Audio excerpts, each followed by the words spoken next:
A compreensão do tema e o emprego da tipologia textual, assim como a aplicação do conhecimento dessas áreas de atuação, elas são todas elas respectivas ao que nós chamamos de módulo de competência 2. Tá? Então, esse módulo que vocês têm, que equivale em tese ao que seria o módulo 9 do material, é o estudo da chamada competência 2 da redação do Enem. Tá? E para você alcançar a nota máxima na competência 2, você precisa cumprir fundamentalmente esses três objetivos, que é compreender o tema, fazer o correto emprego da tipologia textual e aplicar os conceitos de outras áreas de conhecimento ao longo do seu texto. Então, verificando esse aspecto, o estudo do tema, ele trabalha com três ideias que vocês devem cumprir integralmente no momento em que vocês estão interpretando o tema pedido. Abordagem completa do tema, linha temática das redações e a primeira procedência diante dos temas. A abordagem completa do tema é você desmembrar todo o tema de redação que ele propõe para que vocês possam identificar o que seriam as palavras-chave, também chamadas nas redações de elementos mínimos. Esses elementos mínimos, ou palavras-chave, são eles que coordenam todo o desenvolvimento da sua produção argumentativa, levando em consideração que, caso você não siga essas orientações, a sua redação pode estar tangenciando o tema que lhe é proposto. A linha temática das redações, a gente costuma dizer que a redação do Enem parte de um pressuposto. Toda redação do Enem, toda proposta temática é um problema social de natureza coletiva, para entendimento de todos, e que precisa de uma solução. Por conta dessa solução, é que a gente reserva o quarto parágrafo para trabalhar com a intervenção. E a primeira procedência que a gente deve ter ao trabalhar um tema de redação do Enem é não copiar de maneira alguma passagens dos textos motivadores. Porque se você copia até um determinado trecho dos textos motivadores, a banca pode considerar sua redação como uma redação zerada. Então, o estudo do tema, para você trabalhar o tema dentro daquilo que de fato o Enem nos sugere, volto a salientar. A abordagem completa do tema, que é desmembrar os elementos mínimos, palavras-chave, para a coordenação de toda a ideia que é escrita, seguir a linha temática das redações, respeitando que se trata de um problema que precisa de uma solução e jamais, em momento algum, integralmente copiar passagens dos textos motivadores. Sobre a questão da tipologia textual, a gente entende tipologia textual do Enem de uma maneira muito simples. Basta você respeitar a tríade. O que é essa tríade? Introdução, desenvolvimento e conclusão. Sobre introdução, a gente tem que entender que parte da ideia da colocação das suas teses. Então a gente imagina que na redação do Enem, toda colocação de introdução diz respeito ao projeto de texto, que são as duas teses. Quando o aluno pensa em desenvolvimento, que equivale ao segundo e terceiro parágrafo, a gente já relaciona a defesa dessas teses através do emprego obrigatório das estratégias e dos recursos argumentativos. Então, com isso, você tem uma divisão em três partes: introdução, desenvolvimento e conclusão, mas que cada parágrafo cumpre uma função específica no momento de produzir esse texto. Tá? E quando você chega na conclusão, aí vem aquele item que eu falei anteriormente a respeito da solução. A solução do problema do seu texto deve estar contida no quarto parágrafo, porque daí você vai inaugurar uma intervenção acerca do problema que lhe é lançado. Então, quando a gente fala em relação à tipologia textual, a gente não fala em nada de extraordinário, mas também não fala na única divisão em quatro parágrafos aleatórios. A gente fala sim na maneira de você organizar seu texto em 4 parágrafos, porém respeitando que cada parágrafo cumpre uma função estratégica e discursiva dentro do texto. Um dos problemas que os alunos salientam no momento em que vai fazer redação é o fantasma do tangenciamento. Para você tangenciar um texto, é necessário que você não estabeleça o link com as palavras-chave. Então, se você seleciona essas palavras-chave de maneira correta e as coloca sistematicamente em todos os parágrafos do texto, você não vai tangenciar. Por isso que eu digo nesse slide que o fundamental é você dissecar todas as palavras que são compostas no tema, para a partir daí você estabelecer a efetiva compreensão do tema e, aliado a isso, um bom desenvolvimento das ideias. E o texto dissertativo argumentativo que se preza no texto, ele é entendido da seguinte maneira: Dissertar é falar sobre alguma coisa. Argumentar é estabelecer linhas de defesa. Então, como vocês vão falar sobre o assunto, porque vai se respeitar o tema, argumentar depende de vocês utilizarem as estratégias argumentativas. Até então, o que vocês teriam feito no estudo do tema e na tipologia está perfeito. O problema é que, às vezes, alguns alunos colocam traços de outros tipos textuais na dissertação. Então, às vezes, o aluno coloca uma narração, às vezes ele coloca uma crônica, às vezes ele coloca um fragmento de conto, e isso aí pode gerar problemas de difusão de tipologia. O que é difusão de tipologia? É o aluno estar escrevendo 80% do texto em caráter dissertativo e, de repente, reservar um pedacinho do parágrafo para colocar uma narrativa. Se isso acontecer, o texto não é zerado, mas ele recebe sanções sérias na competência 2, porque não foi cumprido, de fato, o propósito da tipologia textual empregada. Então, não misturem outras tipologias com a tipologia cobrada, que é dissertativa argumentativa. A parte embrionária, que é esse item que está entrando, ela trabalha com uma ideia que é mais ou menos assim. A gente não define com vocês a quantidade exata de linhas que tem que ter um parágrafo. Tá? É óbvio que a gente, esquematicamente falando, define que o parágrafo de introdução ele é menor do que os parágrafos de desenvolvimento. E, via de regra, como os parágrafos de desenvolvimento, com o uso das estratégias, costumam ser parágrafos muito extensos, então é de bom tom que o aluno utilize, de preferência, uma estratégia com 8 a 9 linhas por parágrafo de desenvolvimento. Por quê? Porque é justamente uma parte que coordena a maior informação do seu texto. E partes embrionárias a gente entende da seguinte maneira. Se eu sei que uma intervenção precisa de minimamente 6 linhas para ser uma boa intervenção, se você me apresentar 2 linhas, vai ser considerada como parte embrionária. Se um parágrafo de desenvolvimento bem feito tem entre 7 a 9 linhas e você me apresenta 4, nós vamos considerar como parte embrionária. Então, a parte embrionária, na verdade, é como que você organiza o parágrafo de modo que ele cresça. Porque se você diz para mim que um parágrafo de 3 linhas argumenta, a gente vai ter que entrar no consenso, porque, na verdade, não argumenta. Então, é o número de linhas estipulado.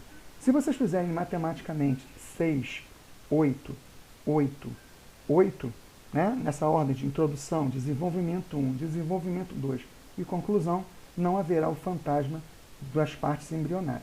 Parte embrionária desconta ponto também na competência número 2. Tá? Sobre a questão da cópia de textos motivadores. Cópia de texto motivador é o problema, é você entrar naquela armadilha que eles colocam, que são os textos que motivam o tema da prova, e o aluno vai lá, ou ele copia integralmente, ou ele parafraseia. Tá? Então você não pode, se houver um número X, que eu vou dizer para vocês que é um número de 3 linhas, se houver 3 linhas em sequência escritas unilateralmente em relação ao que está no texto de base, você é punido exemplarmente na competência 2, de modo que sua avaliação não passa de 80 pontos. Tá? Então é preciso pensar nessa questão. Copiar texto de base é uma coisa, parafrasear é outro. A paráfrase não é considerado como um elemento de desconto exemplar, como esse. Mas, em compensação, quem parafraseia vai para 120. É uma diferença de 40 pontos. Então, vale uma dica. Não se atentem ao texto motivador. Olhar texto motivador é estar pedindo para ou parafrasear, ficando com 120, ou copiar, ficando com 80. E das maneiras como nós já trabalhamos, nós vimos que não há menor necessidade de recorrer a textos motivadores para efeito de ilustração do texto. Essas ilustrações que vocês colocam, também nós consideramos com o nome de repertório. O repertório que vocês utilizam para colocar na competência 2, a gente sempre legitima esse repertório a partir da relação lógica entre a ideia do repertório e o tema que você trabalha. Tá? A gente tem por uso colocar o Stefan Zweig com a obra literária Brasil, País do Futuro no primeiro parágrafo, porque nós já cansamos de falar sobre isso, inclusive quando fizemos a aula do parágrafo de introdução, para justificar que a colocação do livro, o eixo temático do livro, fala de um Brasil positivo. E o tema que vai cair na redação do Enem vai ser um tema que fala de um Brasil cujo aspecto não deu certo. Então, quando você coloca os dois numa linha de evidência no primeiro parágrafo, a contextualização teria sido feita de melhor maneira possível. Só que existem alunos, por exemplo, que usam outros itens de repertório em outras partes dos parágrafos, principalmente quando ele utiliza A analogia, que ele vai para uma base histórica, ou a dedução e a indução, que ele recorre a fatos jornalísticos, reportagens, dados estatísticos, argumentos de autoridade, filósofo, sociólogo, biólogo. Então ele pega tudo isso e coloca no texto dele. O que a gente vai verificar agora quais são os recursos que a banca utiliza para poder avaliar o seu texto. Nesse slide vocês observam que eu tenho 3 linhas de análise. A análise da legitimação, da pertinência e da produtividade. Para o seu repertório ser legitimado, ele precisa ter uma ligação direta ao tema. Então, mas você está colocando uma obra literária para falar num tema sobre autismo. O tema é sobre autismo, mas autismo tem uma relação com o país. Se a obra literária Brasil, País do Futuro fala de um Brasil que não deu certo, ou que daria certo, perdão, e o tema fala de um problema social que faz com que o Brasil não dê certo, aí eu vejo ligação lógica entre eles. Tá? Apostar num chavão, que é esse do Stefan Zweig, é procurar de cara legitimar o seu repertório. Tá? Pertinência do tema. A pertinência está ligada à ideia da legitimação. Se você legitima o seu repertório, a pertinência ela tem que estar ligada a uma das palavras ou as palavras-chave que você coloca no tema. Então, por exemplo, um exemplo claro, o tema fala sobre inclusão de autistas. Ótimo. Então você vai ter que pensar em um repertório, em uma ideia de repertório de área de conhecimento que tenha ligação com aquilo que você defende acerca da inclusão de autista. Então, por exemplo, existe alguma implicância de você utilizar aqueles teóricos chamados de clichê, aqueles que se... Bauman, por exemplo, que é um dos teóricos mais utilizados pelos alunos de ensino médio. Se você relacionar que a ideia de Bauman fala sobre uma modernidade líquida que ressalta a pouca empatia entre as pessoas, se você enaltecer no seu argumento a expressão falta de empatia e relacionar falta de empatia a uma falta de respeito ao que vive o autista e os seus pais, aí você está dentro do tema. Aí você transformou esse recurso filosófico em algo pertinente. Então a ginástica é mais ou menos observar que não é colocar nada aleatoriamente na intenção de promover a adesão do leitor. Tem que promover de uma maneira coerente. Tá? E a produtividade, que talvez seja o elemento assim, mais importante, porque para ele ser produtivo, ele tem que acrescentar alguma coisa no texto. Então vai a dica. A gente percebe essa produtividade a partir do instante que o aluno escolhe a estratégia. Porque se ele define a estratégia dele, por exemplo, como uma estratégia indutiva, o corretor já sabe que pela indução ele precisa de uma comprovação. E se ele precisa de uma comprovação, ele vai ter que recorrer ao repertório. Mesmo que ele invente, deixar isso muito claro, porque mesmo que você invente essa relação do repertório, o que a correção vai ver é se o emprego está correto, respeitando a estratégia. Tá? O que não pode inventar, que aí seria improdutivo e é uma falha de argumento, é no método dedutivo. Porque no método dedutivo, como você joga na cabeça do argumento a verdade absoluta, essa verdade absoluta você não pode inventar. Daí ela se torna improdutiva. Tá? Então, a diferença de um emprego de um para o outro para a competência 2 não é assim, não é a relevância de conhecimento que aquela informação traz, e sim a maneira como aquilo se aplica diretamente ao texto, seja pelo tema, que geralmente é no primeiro parágrafo, que a gente faz com Stefan Zweig, seja na defesa da tese, como é feito no segundo e no terceiro parágrafo. Ok? E esse repertório, ele tem a sua legitimação, que é justamente as áreas que nós aceitamos como possíveis. Então são eles. Conceitos, eu divirjo um pouco sobre o conceito, porque eu acho que, como a gente não sabe o tema, fica difícil pra caramba a gente conceituar sobre ele, mas informações, fatos, citações, referências, áreas de conhecimentos como alusão histórica, para quem gosta de analogia, tá, reconhecidas. Você não pode inventar um fato histórico. Tá? Filósofos, poetas, livros, o Stefan Zweig entra aí, obras, peças, filmes, escrituras e músicas. Ótimo. Então, colocou, mas tem que especificar qual é a área de atuação que está acontecendo. Tá? Referência a outras áreas de conhecimento, então, só para lembrar, antes que eu pule, é fundamental você especificar quem é o camarada de referência. Filósofo tal, sociólogo tal, economista tal, biólogo tal, escritor tal. Porque fica mais fácil para o cara verificar na legitimação. Tá? Referência à área de conhecimento e a seus profissionais, sociologia, filosofia, literatura, educação linguística e outros profissionais. Não inventem, tá? Porque aí você vai estar trabalhando com o erro de raciocínio, não, desculpa, o erro de referência, tendo em vista o uso do raciocínio. Seria uma falácia, tá? Referência a estudos e pesquisas, mas aí recorre a uma visão mais científica, que vocês viram e vão ver aqui embaixo, que há a possibilidade de se inventar situações desde que você esteja trabalhando com a construção do método indutivo. No dedutivo eu não aconselho, no indutivo eu acho que vale a pena, tá?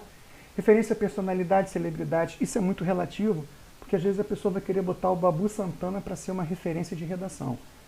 Isso é muito subjetivo do corretor, tá? Considerar um ex-Big Brother como uma referência em uma determinada situação. Se ele tiver uma ligação direta àquilo que você esteja defendendo, a gente vai ter que botar a viola no saco e aceitar. Mas vai passar por uma discussão para poder verificar se é ou não válido a sua colocação. Eu sempre invisto na área científica para o aluno, que eu acho que fica inconfundível e inexequível. O cara tem que aceitar porque aquilo ali é devidamente comprovado, tá? E por fim, referência aos meios de comunicação conhecidos, como rede social, mídia, jornais. Aí entra a questão dos sites, como G1, como R7, enfim, que são sites de notícia que vão evidenciar a comprovação do seu raciocínio caso você tenha utilizado um método indutivo. Então, percebam que a competência 2 ela é uma competência muito subjetiva, mas ela é uma subjetiva que respeita o princípio de 3 elementos que são fundamentais. O elemento fundamental para você estabelecer a consciência de que a nota máxima na competência 2 vai vir, volto a dizer, primeiro, respeitar o tema. O que é respeitar o tema? Entender o que o tema está te dizendo, selecionando os elementos mínimos e preferencialmente citando esses elementos mínimos em todos os parágrafos do seu texto. Segundo, estabelecer uma divisão estrutural de introdução, desenvolvimento e conclusão, mantendo o raciocínio lógico em função de que cada parágrafo tem uma função discursiva. E, por fim, a aplicação de uma área de conhecimento. Para efeito de nota, existem pessoas que dizem que é necessário colocar, para cada parágrafo, uma área de conhecimento distinta. Isso é fake, isso é mentira. O que prevalece é o seguinte: o repertório que você coloca, vamos supor, você colocou o Stefan Zweig no primeiro parágrafo. Para você não deixá-lo isolado, para o corretor não te pegar nessa história da produtividade, qual é a técnica? Você retoma o Stefan Zweig lá no 4º parágrafo, quando você dá a solução. Porque aí você dá a solução confirmando aquela ideia a priori que teria sido lançada no primeiro parágrafo. É uma técnica. O que não pode acontecer é o uso do seu repertório ficar isolado, estanque num parágrafo. Um exemplo. Uma coisa sou eu colocar o Stefan Zweig lá em cima para contextualizar o tema e não falar mais nele. Outra coisa é utilizar um filósofo como cabeça de argumento numa dedução. Se eu citei esse filósofo lá, é porque ele teve uma função dentro do parágrafo.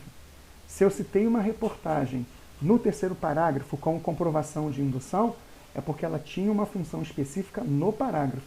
Mas no primeiro parágrafo isso é emblemático. Porque no primeiro parágrafo, a referência que você coloca, no nosso caso a gente usa uma referência cultural, a referência cultural que você coloca lá no primeiro parágrafo, ela está servindo para contextualizar. Então a banca pode pensar assim, pô, mas o conhecimento do repertório do cara se limita a isso aqui, porra, isso aqui eu decoro.